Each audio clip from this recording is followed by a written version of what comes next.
Frequentemente ouvimos falar que a maçonaria construiu o Brasil, mas o que isso significa na prática? E outra pergunta importante, Dom Pedro I era mesmo maçom? Hoje nós vamos falar sobre como se deu o início dessa sociedade secreta no nosso país. Desde já, se você gostou do tema, comenta aqui embaixo se existe alguma loja maçônica perto da sua casa e em que momento você descobriu o que é a maçonaria. Para entender a maçonaria no Brasil, a gente precisa voltar rapidamente para a Europa. Muito antes dela existir como conhecemos hoje, haviam grupos ligados à construção. Eram as chamadas corporações de ofício. Esses eram grupos organizados de trabalhadores especializados, muitas vezes ligados a grandes obras, especialmente religiosas e ao contexto da igreja.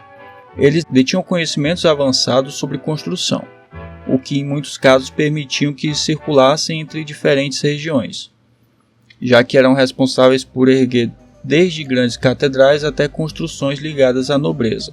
São considerados por muitos historiadores os principais responsáveis pelas grandes catedrais medievais e por diversas obras importantes da época, mas não se tratavam apenas de grupos técnicos. Desde cedo já existia entre eles um forte espírito de irmandade. Isso significava que os membros se conheciam como parte de um mesmo grupo. Eles se ajudavam, compartilhavam conhecimentos e cuidavam uns dos outros. Com o passar do tempo, especialmente já na transição para a chamada maçonaria moderna, esses grupos começaram a passar por mudanças. O conhecimento, antes restrito, foi se tornando mais acessível, e as corporações deixaram de ser formadas apenas por construtores. Aos poucos passaram a aceitar pessoas de outras áreas, mas não era aberto a qualquer um. Os novos membros precisavam ser indicados, geralmente por alguém de dentro, e passar por um processo de admissão, o que incluía rituais de iniciação. Além disso, os participantes eram organizados em diferentes graus, que variavam conforme o rito adotado. Em alguns sistemas, essa hierarquia podia chegar até 33 níveis. Com o tempo, esses grupos foram se tornando mais complexos, mais ritualísticos e também mais influentes. E isso começou a chamar atenção. A Igreja Católica, por exemplo, passou a ver essas associações com desconfiança. Em 1738, o Papa Clemente VI condenou oficialmente a maçonaria. Mas é importante dizer, a maçonaria já era, por natureza, uma organização discreta. Ainda assim, com a condenação, suas atividades passaram a acontecer de forma mais reservada. Reuniões em locais fechados, horários mais restritos, o que, convenhamos, só ajudou a contribuir para essa imagem mais mística e até sombria que cerca a maçonaria até hoje. Agora, sendo totalmente honesto, existe muita especulação quando o assunto é a origem da maçonaria. Uma das teorias mais conhecidas tenta ligar sua origem à Ordem dos Cavaleiros Templários, que foram perseguidos no século XIV pelo rei da França com o apoio do Papa Clemente. Segundo essa ideia, alguns templários teriam escapado e continuado suas atividades em segredo. Posteriormente teriam se unido àqueles grupos de trabalhadores e assim dando origem à maçonaria. Mas isso é mais uma tradição simbólica do que um fato comprovado. Não existe evidência histórica sólida que comprove essa ligação direta, até porque a maçonaria, como conhecemos hoje, só vai se consolidar alguns séculos depois. E o que não faltam são teorias tentando empurrar a origem desse grupo para períodos mais antigos ainda, mas isso definitivamente não cabe aprofundar aqui. O que importa aqui pra gente é o seguinte, essas ideias começaram a se espalhar pela Europa e com o tempo atravessaram o oceano também. E o Brasil não ficou fora disso. Diferente da Europa, onde funcionava mais como um espaço de sociabilidade entre elites, ou como eu gosto de chamar, um clube de cavalheiros, no Brasil a maçonaria acabou assumindo um papel bem mais ativo. Ela foi, em muitos momentos, uma espécie de organização política que atuava de forma clandestina. Aos poucos, o movimento foi conseguindo influenciar nas decisões da alta cúpula do poder. chegando inclusive a ter relação com a nossa independência, mas isso é assunto para mais tarde. Parte da chegada da maçonaria no Brasil está ligada às elites que estudavam na Europa. Filhos da elite colonial, principalmente de famílias ricas, iam estudar em Portugal e em outros centros europeus. Lá eles entravam em contato com ideias como a maçonaria e também com o iluminismo. E quando voltavam para o Brasil, traziam essas influências, inclusive participando da criação de lojas maçônicas por aqui. Mas claro, eles não eram os únicos. Funcionários da coroa, militares e comerciantes também ajudaram a difundir essas ideias. Muitos deles já eram iniciados.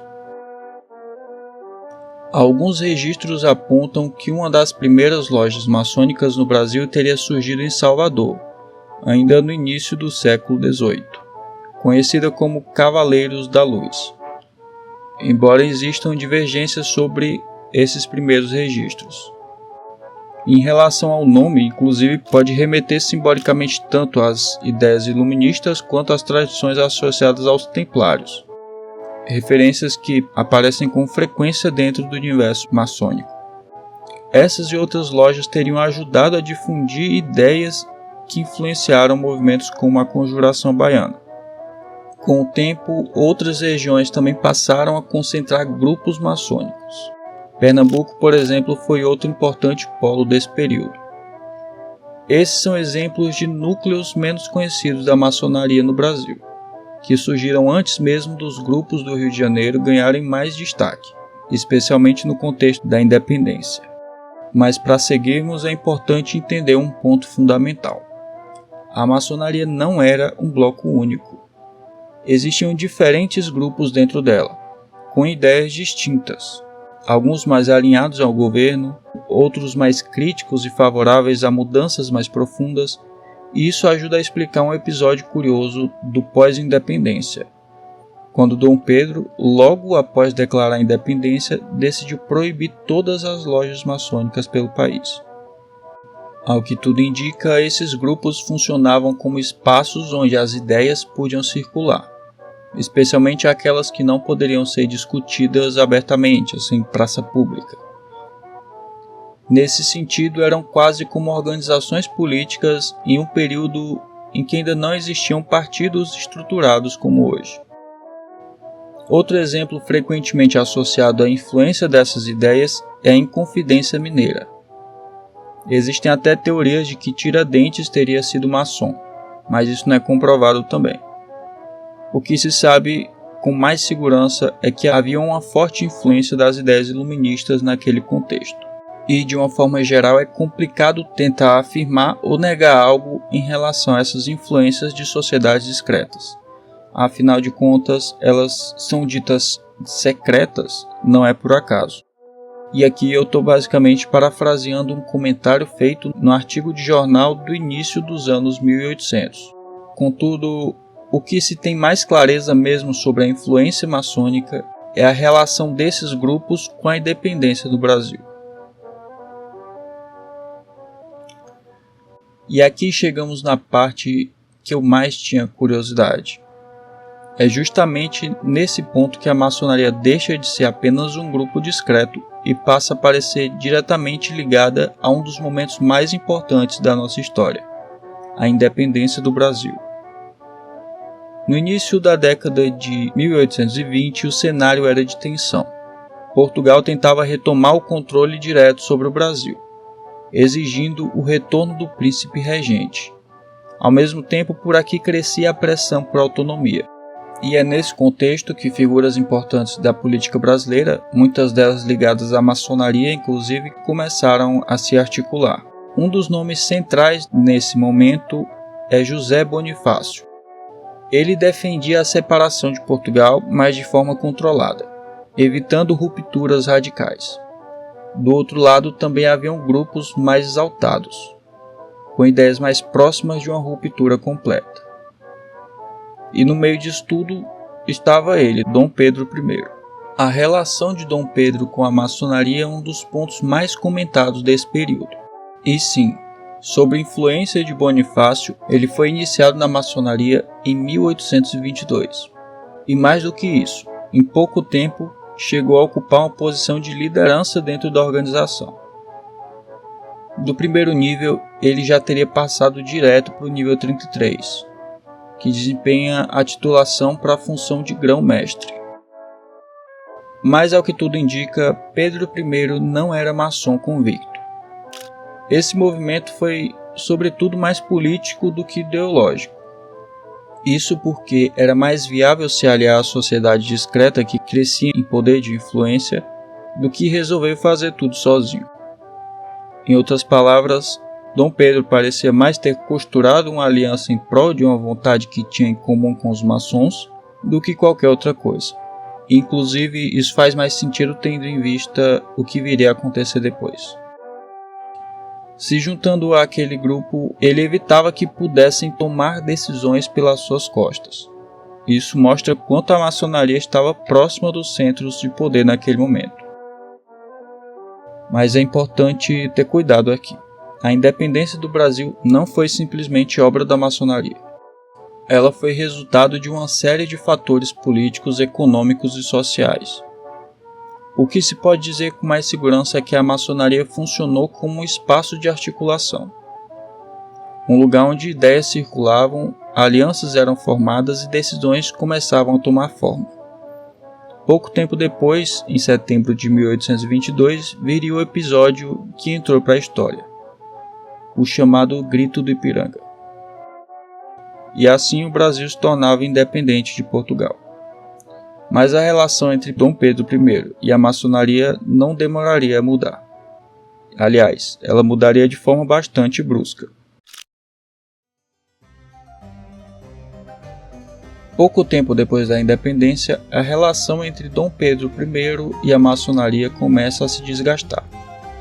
E o motivo, ao que tudo indica, passa justamente por aquilo que antes aproximava os dois lados: o poder.